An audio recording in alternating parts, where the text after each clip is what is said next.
what lights up the screen that you're looking at right now? Trace back the battery chargers and power cords, and you'll end up at an electrical outlet, providing easy, safe access to reliable electricity. But beyond that outlet, the picture gets messier. It takes a lot of fuel to heat our homes, preserve our food, and power our gadgets around the clock. And for 40% of the world, that fuel is cheap, plentiful, and it's called coal. But coal also releases pollutants into the air, like sulfur dioxide, nitrogen oxides, soot, and toxic metals like mercury. These cause environmental damage like acid rain and serious health problems. In fact, in 1952, coal burning caused such heavy smog in London that pedestrians couldn't even see their feet, and thousands of people died from ill health. Since then, many countries have deployed technology to remove most of these pollutants before they reach the air. But now we have a new air pollution problem on our hands, one that doesn't show up in a cloud of dark smog, but in rising seas, floods, and heat waves. It's global climate change, and again, the main culprit is coal. It's responsible for 44% of global carbon dioxide emissions, which trap the sun's heat in the Earth's atmosphere instead of letting it escape. So now the question is, how do we remove that bad stuff as well? That's the idea behind cleaner coal. Creating cleaner coal is really about trying to contain its ill effects with the help of special technologies that make the end product more acceptable. Just like the most intriguing superheroes often have their own dark powers to overcome, so we can try and keep coal's negative forces in check. But why don't we just exterminate coal if it takes that much effort to clean it up? Simply, coal is extremely valuable to us, and it's easy to come by.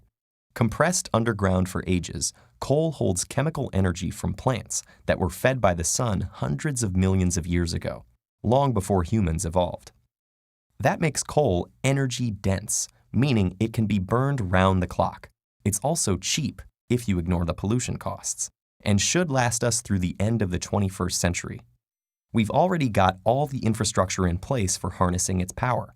And globally, although countries are making a move towards energy from cleaner and more renewable sources, there's no sign yet that coal use is slowing down.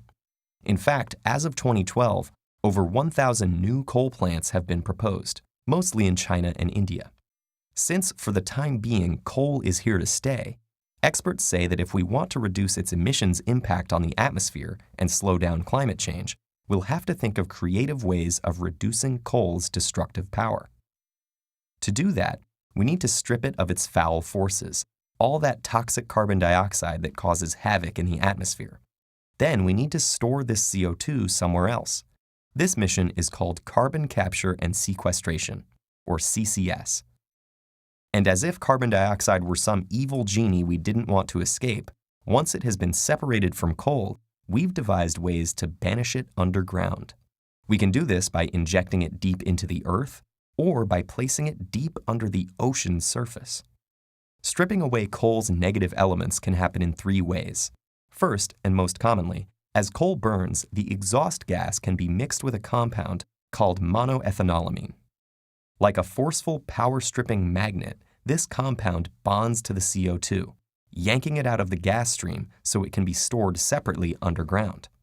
Another method is to relieve coal of its CO2 before it even has a chance to be released as exhaust.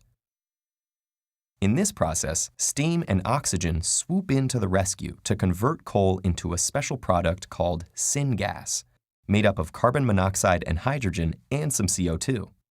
Zap that with some water vapor, and the carbon monoxide gets converted into carbon dioxide, which can be isolated. The leftover hydrogen gas is then used as energy to generate electricity, so there's an added bonus. A third technique exposes coal to pure oxygen instead of burning it in air. This creates exhaust gas with higher concentrations of carbon dioxide, which makes it easy to isolate and to banish to the chasms below. All this can reduce emissions at a power plant by up to 90%. But as with any superhero struggling with their destructive powers, it takes a lot of effort to switch over from the dark side. So these positive, pollution-busting forces, although they're available, have barely been used in commercial power plants because they cost a lot. But ultimately, the bigger problem is that in most parts of the world, it's still too easy and much cheaper to keep emitting carbon dioxide. And that makes it tempting to completely ignore coal's dark side.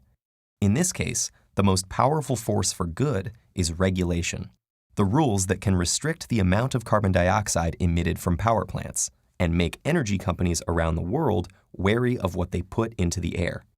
Until then, every time you turn on a screen or flick a light switch, coal is lurking in the background, carrying its dark powers with it wherever it goes.